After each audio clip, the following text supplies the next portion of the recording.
Hello everyone, আসসালামু আলাইকুম। Welcome back to our new blog. তো এটা ছিল অনেকদিন আগের একটা ব্লগ। তো আমি আর মৌ জাহাঙ্গীরনগর চলে গিয়েছিলাম। তো ফার্স্টে আমরা বাস থেকে নেমে প্রান্তিকে যাচ্ছিলাম মেইন গেট থেকে। তো এর জন্য রিক্সা দিয়ে যাচ্ছিলাম। এন্ড আমি যে অ্যাঙ্গেলে বসে ভিডিও করছিলাম প্রচুর পরিমাণে রোদের আবছা আলো ছায়া আসছিল, এর জন্য ভিডিওটা এরকম হয়েছে। আমি আর মৌ এটা নিয়ে দুষ্টুমি করছি। তো এসে দেখলাম যে ফয়জুন্নেসা হলের সামনে এখানে হাফসা আর তানি আমাদের জন্য ওয়েট করছে। তো আমরা ভিতরে যাচ্ছিলাম। তো ফার্স্ট টাইম জাহাঙ্গীরনগর অনেকবার যাওয়া হয়েছে, অনেকবার, কিন্তু ফার্স্ট টাইম কোনো হলের ভিতরে ঢুকলাম। তো একটা বড় আপুর সাথে দেখা করতে গিয়েছিলাম। তো হলের ভিতরে যাওয়ার পরে দেখলাম যে আমার কাছে হলটা অনেক ভালো লেগেছে, কারণ লিটারালি হল কেমন হয় সেটা আমরা এর আগে বাইরে থেকে দেখেছি, ভিতর থেকে দেখিনি। এই হলটা আরো বেশি ভালো লেগেছে, কারণ এই হলে অনেক বছর আগের পুরাতন একটা কাঠগোলাপের গাছ ছিল।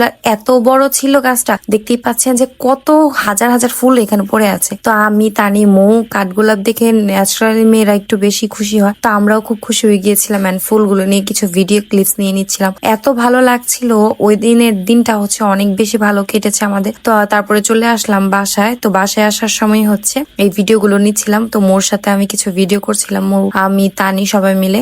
তো এখানে তারপরে চলে যাচ্ছিলাম। তো আজকে নূর আসেনি। এমনিতেই আমরা যখন সবাই একসাথে থাকি অনেক বেশি মজা করি। তো সেদিনও অনেক বেশি মজা করছিলাম, নূরকে অনেক মিস করেছিলাম। তো আজকে এই পর্যন্তই।